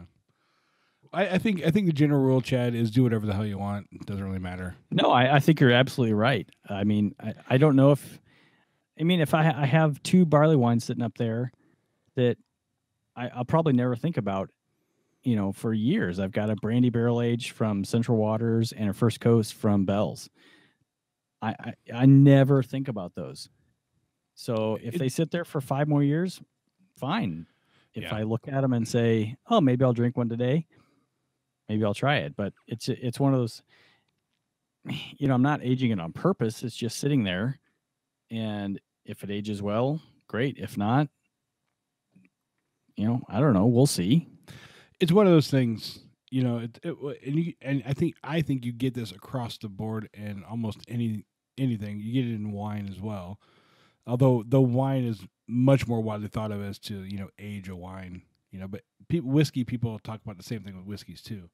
But, I'm aging them for the fuck of it. I'm doing it for the fun. Like just because I'm curious to see what this 2015 stout's going to turn out to be in 5 years, right? And then I'm definitely curious to see when I try that 2015 against the 2020. What am I tasting different? How's that going to? I mean, so for me, it's more the fun of it. I'm not expecting that this aged beer is going to be like, holy shit, this is the beer of a lifetime. It's amazing. I don't expect that to happen. It's really just more of an experiment of myself to see, what's going to happen. It's just fun to kind of figure that out and see. Like, Cal, have you had anything from like Revolution, their Death Star? Have you had that one? Yeah. So that same friend Jim last year sent me a box of beer, and when I was opening it, I pierced the Death Star. Oh, no! I grabbed the glass. Just started drinking that shit. I still did a review of it. So this year, he and his family drove from Wisconsin to New York to visit family for Christmas. So we just exchanged beers in person. So I do have, and I'll be reviewing them soon. I do have a Death Star, and then what's the coffee one called? Cafe Death. Cafe Death. So I have both, one of each of those. And that guy used to brew at Goose Island, right? Yep. Yeah. Yep. He was a former Goose Island. Yeah. I mean, good. Yeah, definitely good stuff. And then I've had some of the Revolution IPAs, right? Anti-Heroes, right? Yep. Anti-Hero. Yep. Yeah. So I definitely enjoyed Revolution. When I was in Chicago, I had one on draft somewhere last year. I don't remember which one. Nothing like crazy hyped or anything, but yeah, I definitely enjoyed what I've had from Revolution. Was it last year? I think it was. When we first started doing this, I knew of Revolution, but I really hadn't heard of them. And we had been on the big CBS and Goose Island, hunting those down. And I saw an article in the Tribune, and it was by, I think, Josh Noel, actually. Yep. And he wrote an article where him and a couple other beer people did a direct comparison between Bourbon County, the Goose, Bourbon Counties, and the Revolution series. And they all picked Revolution over Goose. And I was like, I told these guys, like, oh shit, we got to find this stuff and try it. And we did, and we agreed. We thought it was better than Bourbon County. And so, this year we have vanilla, we have cafe, we have the regular, and we have the currants, right? That was the other one we had. Yep. And we got Straight Jacket, which is a barley wine. I haven't even opened one yet. I got to do that. So, loser. Yeah, well. I got to get down to this weekend to get. I've already drank Chats. No, sorry, Chad. But it's what they're doing is phenomenal. Have you had one of the up and coming styles is the IPA, the Brute IPAs. Have you I had haven't those? had one yet. Have you guys had them? Yeah. Oh yeah. The They're good. so Brute Hero by Revolution. I can't keep it in the house. Between me and my wife, it's pretty much gone. So It seems like everybody's putting out a Brute though. It's like they all follow each it's other. very popular right now. Yeah. Because I've had a few from different breweries, and it seems like everywhere I go, there's a whole bunch of options right now. Have you tried any of the bigger ones like Sierra Nevadas or trying to think who else to put them out? There's a couple like national ones. Adam, you just had another Brute the other day, right? Yeah, Sierra Nevada had. Yeah, you had that one, yeah. Okay. Yeah, Sierra Nevada. It was good. Like as a first brew. It wasn't as good as Revolutions. Okay. But it was good. Yeah, it was good.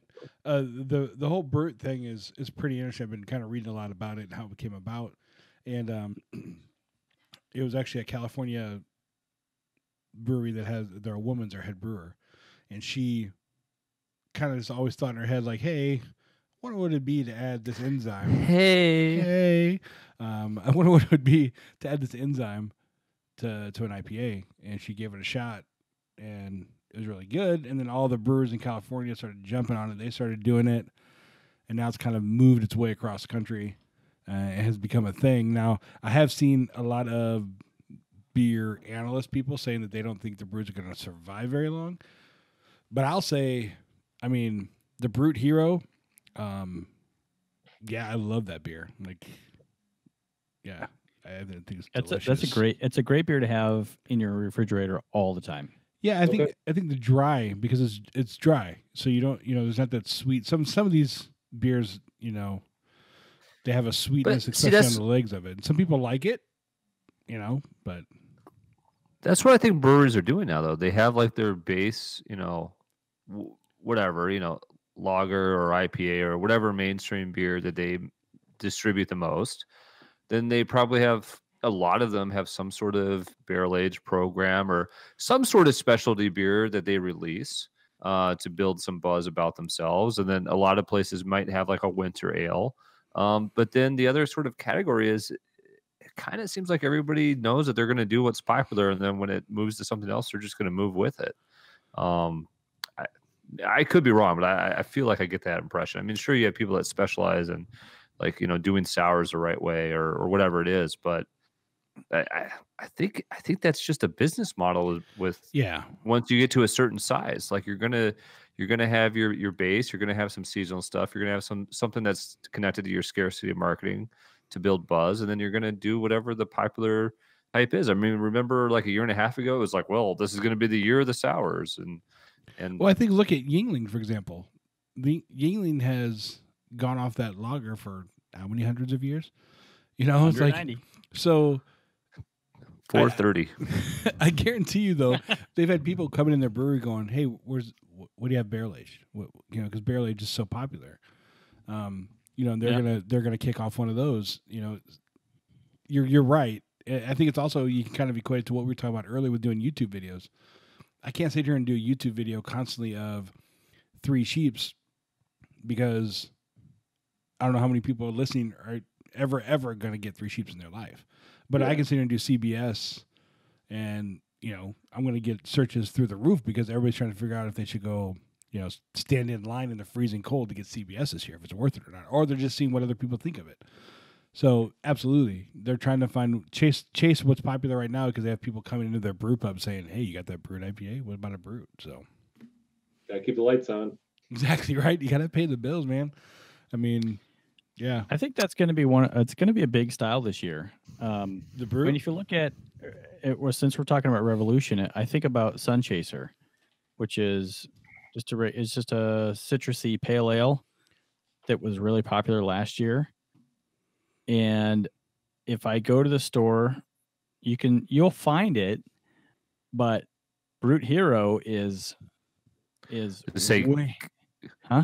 Give it another year, Sun Chaser will be gone. Give it like 2 more years, Brute will be gone. It's not their base. Absolutely right. They're just keeping up. Yep. Sun Chaser was great last year. Brute Hero is going to be great this year. Next year, who knows? I have you guys been seeing some of the talk about, like, I'll be curious to, I don't know how much we'll feel it because I don't know how much we'll hear from the breweries about this, but I think there's still going to be some breweries and some beers impacted this summer, this fall, by the government shutdown. I'm hearing that there's still a lot of breweries that have either had to cancel what they were planning to release, or they're still pushed back because they're waiting on whatever. I don't know what the exact terminology is, whatever the approval form or approval they had to receive to label and produce new beers. Yeah, so they have to get their label approved one, and then they have to get pretty much their beer approved when they do a new beer. So yeah, there were many. Is that an FDA thing too, Adam? Yeah, I don't know if it's is FDA there an FDA or element to that. I would assume, is FDA in charge of the labels? I don't know, whoever's in charge. No, of the it's the is it tobacco? Yeah, they changed their name. It's no longer Tobacco and Firearms, but it's no longer ATF. They changed their name to something else. But I think you're right, Kyle. It's the alcohol, whatever ATF used to, what is now. Alcohol, tobacco, and firearms, whatever it is now. Yeah, right? they changed their name. But I can't remember the brewery now. There was one, I want to say it was the East Coast, who essentially had to dump something because by the time it would have gotten approved and they would have actually been able to get it out, they considered the beer to be bad at that point. But I don't know. I don't know how far back it sets. And, of course, we don't have, the government isn't assured to stay open past the 3 weeks. So if it goes even further, it's probably going to get worse, But again, it's like you have the big guys who have their steady line of beers that they're going to be able to fall back on, just produce the shit out of that. It's just, as a beer drinker, we're not going to see the new beers that we like to see coming out. So just to close this loop, it's the Tobacco Tax and Trade Bureau. Well, see, yeah, I knew that, right? Okay. Which used to be the ATF. Okay. All right. Well. The more you know,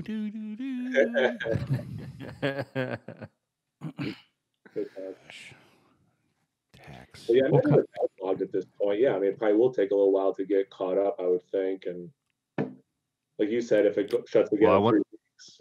Yeah, who knows what's going to happen at that point? Yeah. Like, do you think we'll notice it based on our selection on the shelves, like this summer? Like, I'm wondering. It's kind of like new stuff that's being like, you could go to a brewery and like in house they can have new beer. It's just they're packaging it for stores. So like everything you have seen on a shelf you can get still. It'd just be any new canned bottled stuff. Yeah. Right. So it's like if you don't know about it, are you gonna miss it? Like you you never knew it was in existence. So. Right? Yeah, no, I hear what you're saying. Like, we might not even notice. I was just, I don't know. Like, if we'll just feel like it's less selection. It sucks for those brewers that did all this R&D and did all this, to create this beer, and now they can't get it to the shelf. That definitely sucks. So, without a doubt. Yeah. What else you got, Chad? Well, I've got a series of shotgun questions for Kyle, but do we want to? Do I? Huh? Have we reached the lightning round? We're getting close. It's the lightning round of our show.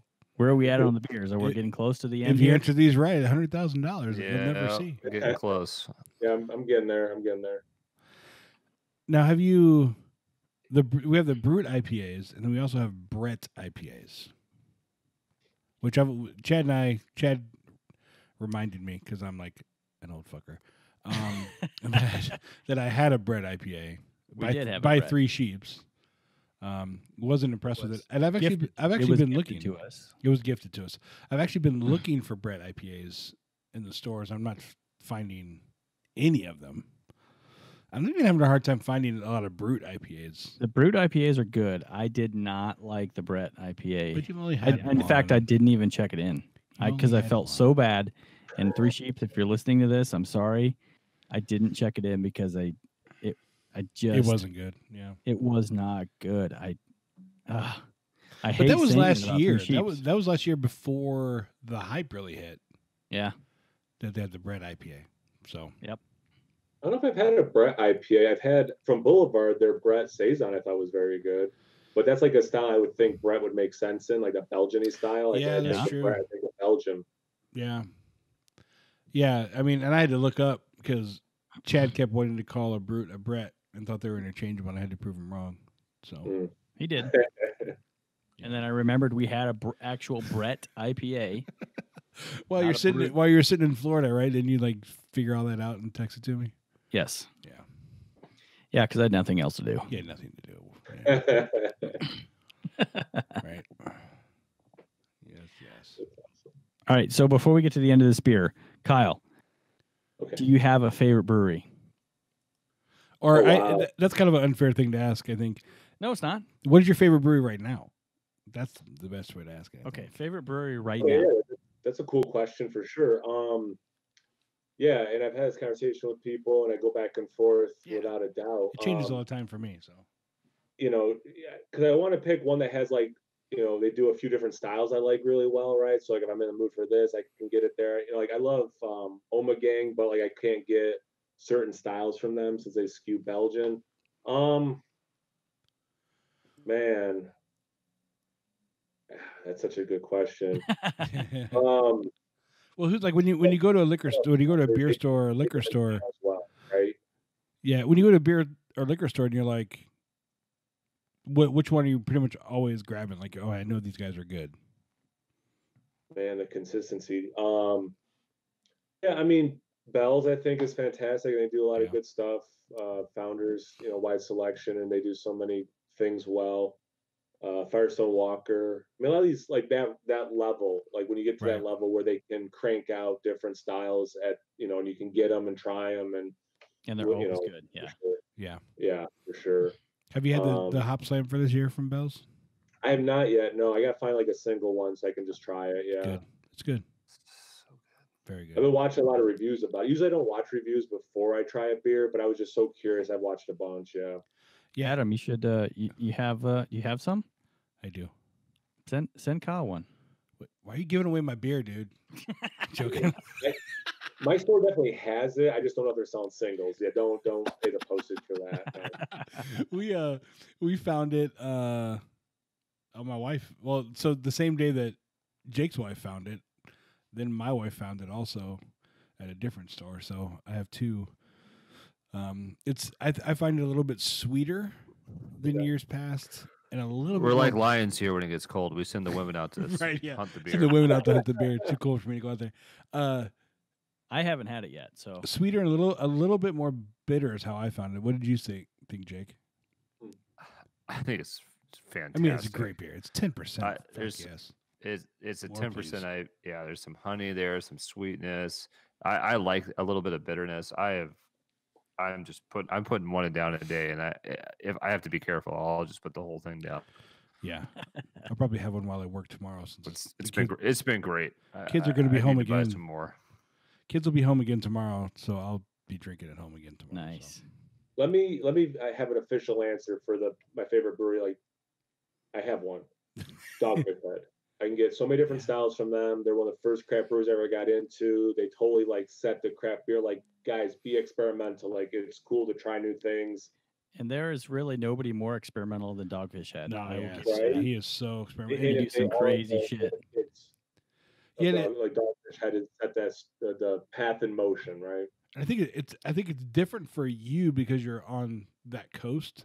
Yeah, you're close. Yeah, for us, we can get the normal Dogfish Head stuff. I mean, I'm always seeing like the stuff they're releasing that only stays over there, that you can only get, you know, at the brewery, or can only get that doesn't really make it our way.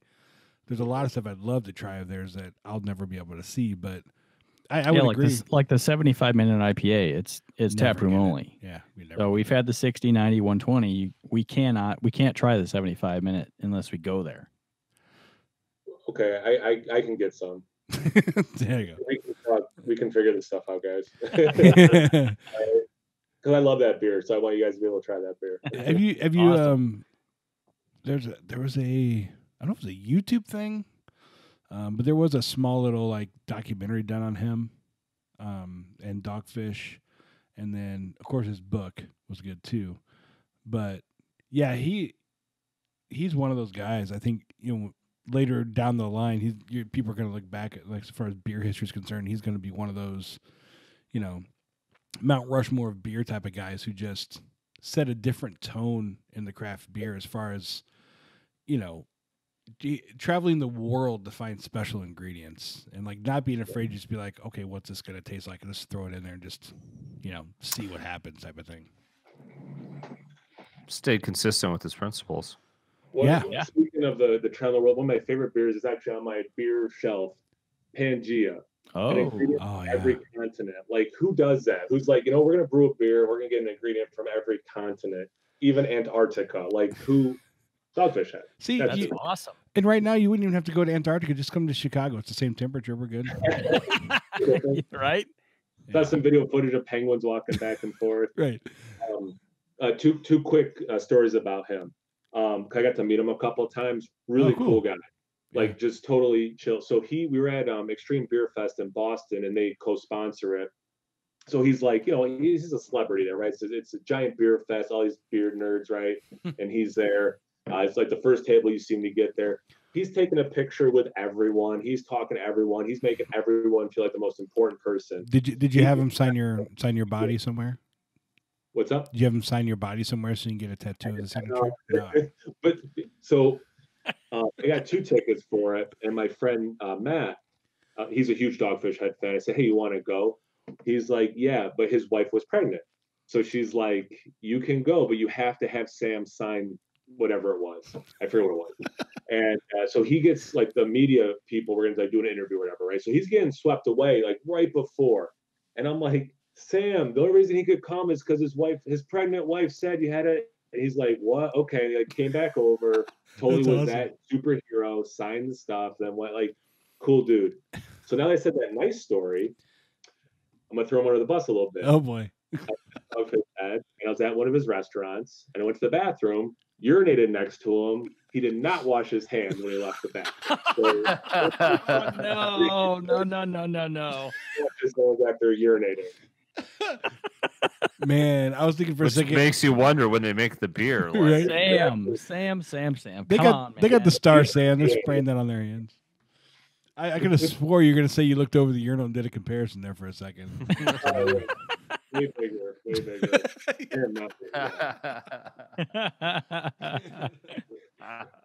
yeah, no, definitely a good dude. And then he came to like an event, and like he his time, he was very generous with. He's just a good guy. Yeah, that's pretty cool. That's really cool. Yeah, if I could find, I'll try to look it up.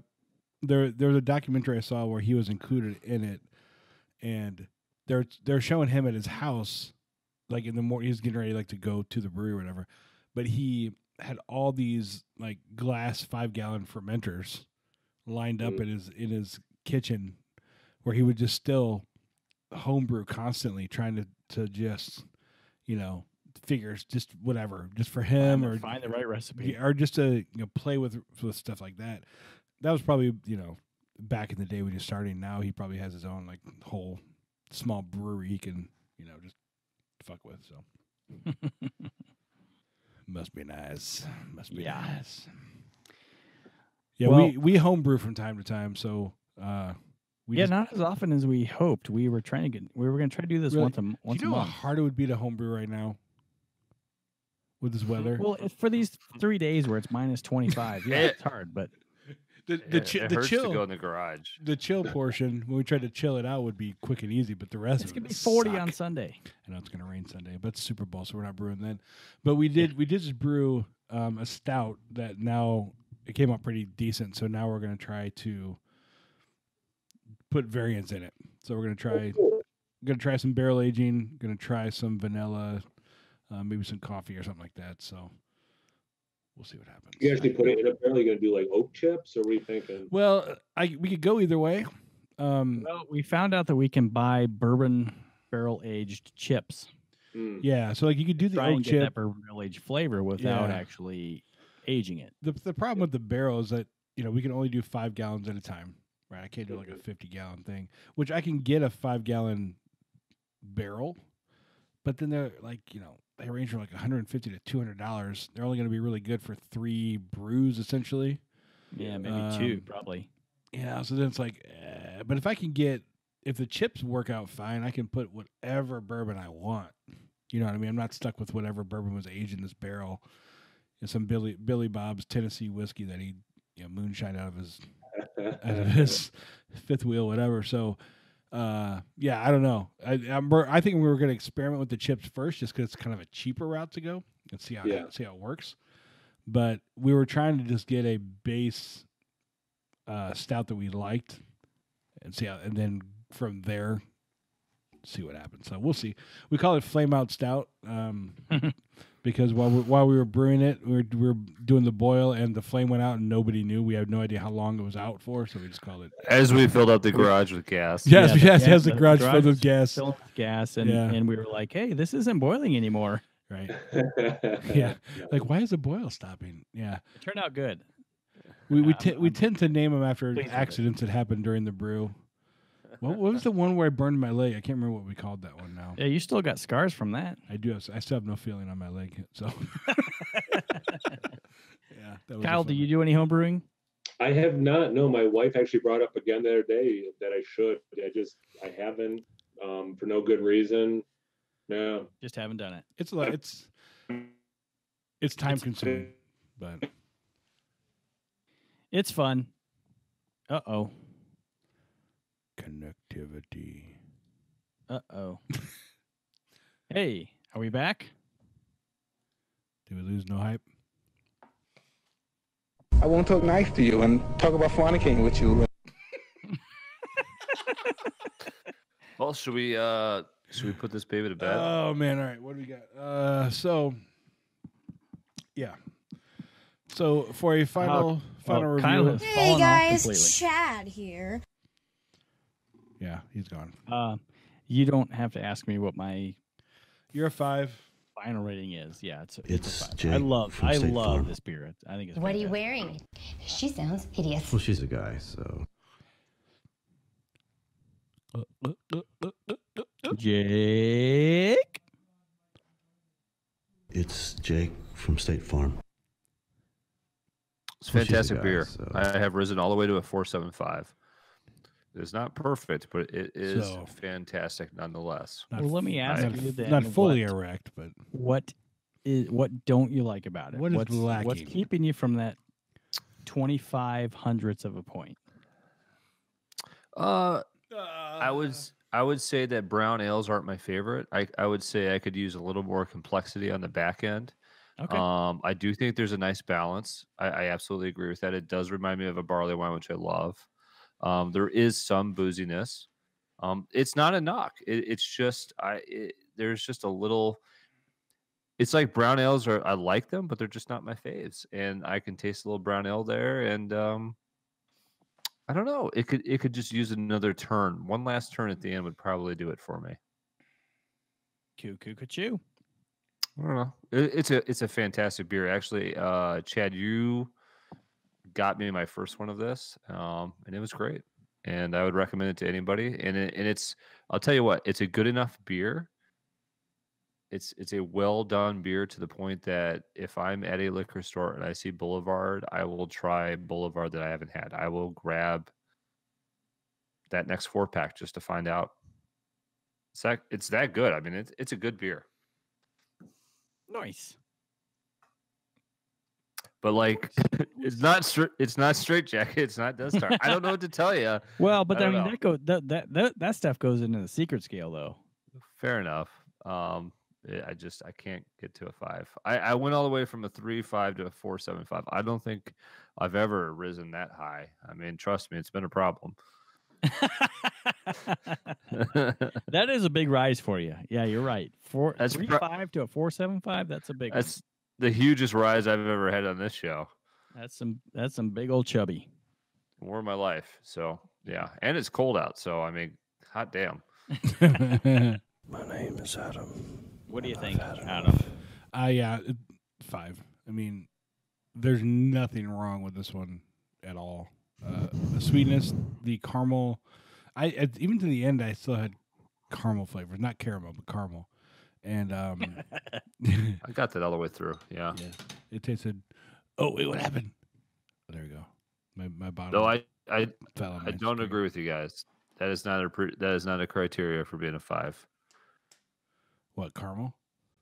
No, you have to do more than not have anything wrong. You have to have not anything wrong and have a little special move. You know what I mean? The special move goes into secret scale. I respect your opinion. I'm just saying that's not how I look at it. He's just saying it's wrong. I'm just saying. That's why I love the fact we have 3 of us on this podcast. Yep. Whatever. You're Just both can't look at it like both that. dumb fucks. Kyle has messaged me and he said that he got kicked out and now he can't get reconnected to his Wi-Fi. So, Kyle, thank you so much for joining us. I would really love to have you on at any time. Yeah, thank you, man. That was awesome. Maybe one of these times when Chad's gone, we can use you as a replacement, Chad. But I mean, it was great. So, a 5 for me on this one. It was good. Yeah, it's one I can't really find a fault in it. If I came across it in the store, I'll grab it every time. It's limited though, so it is kind of hard to find. Yeah, me like it a lot.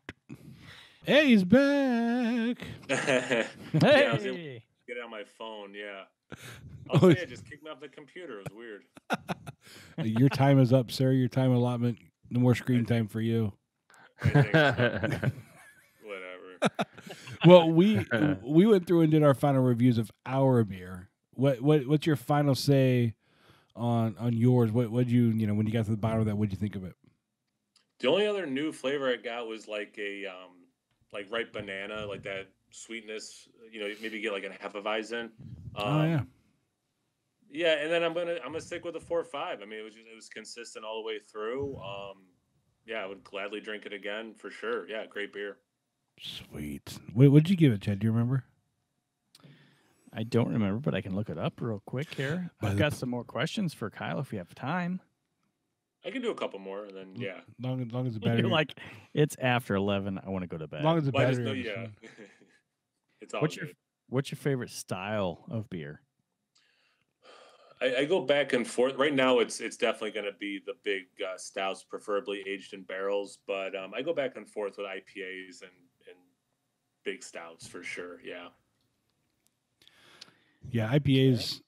I have a love-hate relationship with IPAs, but with the brewed IPAs, I'm falling back in love. Nice. So I gave the Bourbon Barrel Quad a 4 All right. out of 5. Nice. I took a class on beer glassware. Mm. And I've noticed in your beer reviews, you typically choose a specific glass. Are you a subscriber to picking the correct glassware for that style of beer? I definitely tried to do that. Yeah, I was over in it was either Germany or Belgium, and like how serious they took their glassware. Like, no, it was Germany.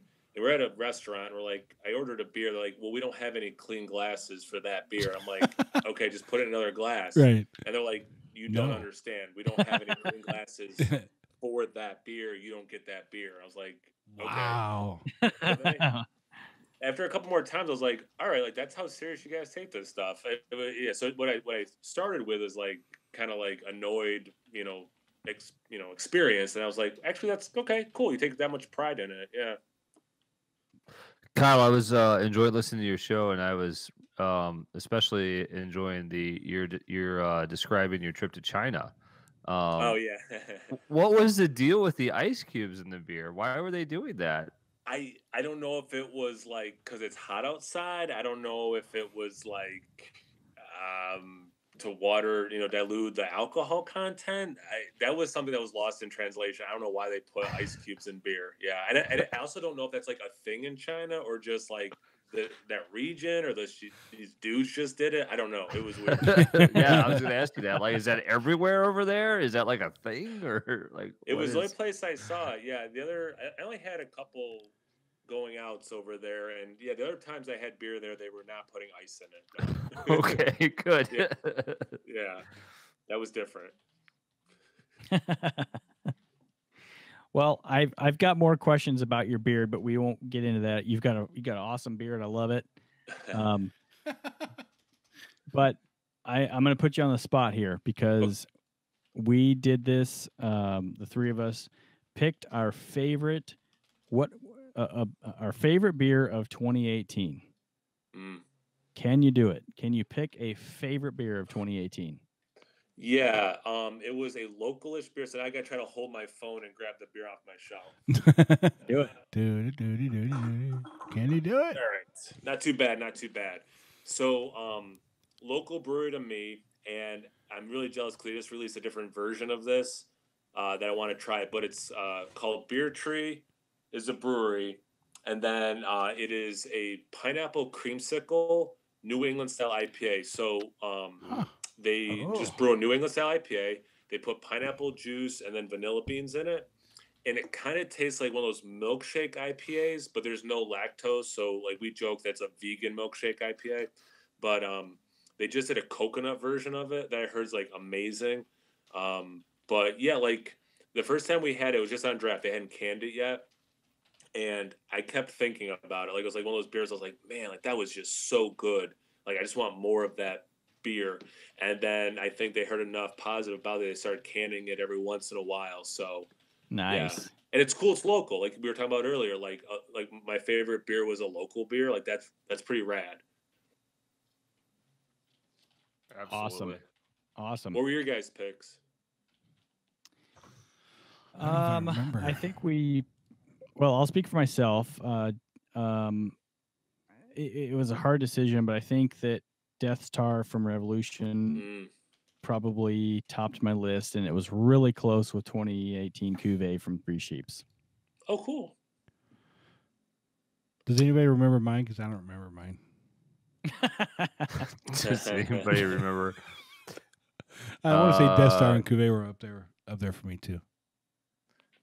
Yeah, it was probably Straight Jacket, Death Star. I really liked that Wolf by Three Sheeps. I thought that was fantastic. Yeah, Wolf was really good too. I like that Big Ass Money by Evil Twin. Oh, have you had Big Ass Money? That thing puts you on your ass. Evil Twin Brewing, Big Ass Money Stout. 17%. 17%. I gave one to Jake. He was on our front porch and he didn't know what he was drinking. And he goes to stand up. He's like, "Oh shit." Didn't realize what he had. I was supposed to be like outside watching the kids, like cutting the lawn. I drink one of those. I'm like, what the hell did you do to me? Yeah. You downed that thing fast, and you stood like, oh shit. Yeah, it's a good one. It's a really good. The can has like pizzas on it, flying pizza slices. So if you can find it, it's a good one. It's a really good one. Yeah. Highly recommend. That Sully Darkness was good, 2018. That Russian Imperial. We have a small brewery by us too. That just, I guess, I don't know if this counts. Well, they were brewed in 2018, but we have one that's just Crystal Lake Brewing. Those guys really impressed me. The Boathouse series. Yeah, just found them for the first time. You know, Adam and I were out hunting for beer. He had heard of the brewery. I hadn't. We were out hunting for beers in the area. We came across a store. They had some of their stuff. We just picked it up on a whim. And we were hunting for Death Star. Yeah. They had this next to Death Star. We're like, well, we'll try this too. Yeah, vanilla. Yeah. So, you know, it's just, that's what's fun about, you know. We both just said, don't show the wife the receipt. We're good. Yeah, that one got thrown away. Yeah, that was thrown away before I left the store. What Kyle, I don't know. What we should hook up on Twitter and do some beer trading here. For sure. What's your Twitter? Give me I don't use Twitter. I should. I just Instagram. Okay. He's on the gram. Yeah, Instagram or okay, Instagram's good. Email thread's been working. Yeah. What's your Untapped handle? Just No Hype Beer Reviews. Yeah, it's No Hype Beer Reviews everywhere. Instagram, No Hype Beer Reviews. Okay, we'll find you there. He keeps it easy. Awesome. It's like the 75 minute. I can grab that for sure. Okay. Well, I'm Wisco Boater pretty much everywhere. Wisco Boater. Motor Boater. And Jake is the Snake. Pretty much the Snake everywhere. So there you go. Come on. Some friend advice from the Snake. That'll be me. Sounds good. Yeah, I'm pretty much bearded hops. Yeah. That's what I tweet from most anyway. So, yep. Cool. Well, thanks for coming on, dude. It's awesome. You know, I'm sure Sure, we'll ask you on again, especially because it says Chad's Mr. I travel so much, I'm so important. Thanks, Kyle. It's really fun talking to you. No, seriously, guys. Like I didn't appreciate that. This was awesome. I haven't done something like this, and it's like my favorite thing about doing these things on YouTube and whatnot is just meeting people and just talking beer, and it's just fun. Like everyone I've met has just been so cool and chill. Yeah, talking beer.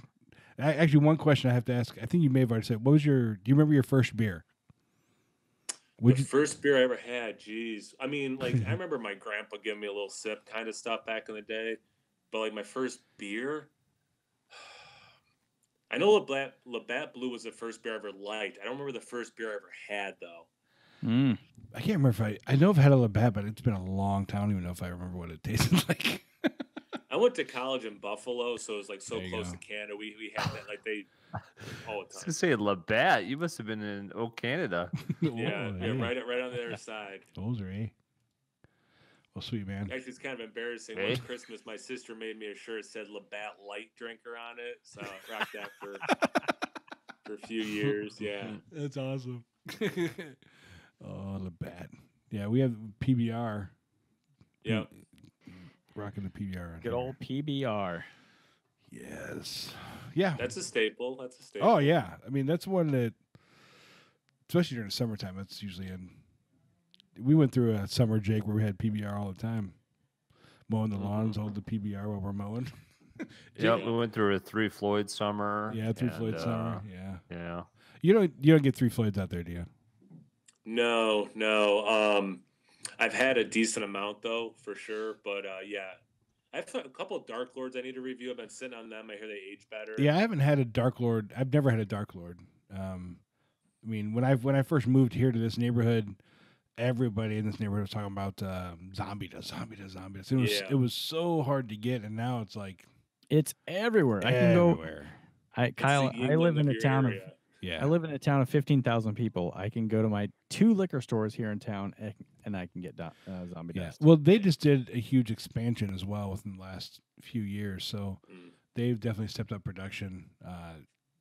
That's another place we should visit because I have the Arctic. What's it? Arctic something wolf. Arctic Pantic wolf or whatever. I have that on my beer shelf too. Yeah, that was another one I liked a lot. Now your beer shelf, is there a certain like beer that makes it onto the beer shelf? Like if you really really liked it, or is it just any beer? Or a memory. Like my wife got me that when she was in Indiana for work and brought me back some. She tried to get Dark Lord, and they're like, the beers are like, no. Yeah, right. They're like, yeah, right, whatever. Yeah, she was being like super sweet. Looked up like the most highly rated beer that they made, and then the guy's like, here's what we have. So she just brought back, I think, including some zombie dust. Yeah. Yeah, that old zombie dust. It's everywhere now. So, good. All right, man. Well, cool. Thanks for joining us again. Had a lot of fun drinking these beers. And Chad, is that all your questions? You good?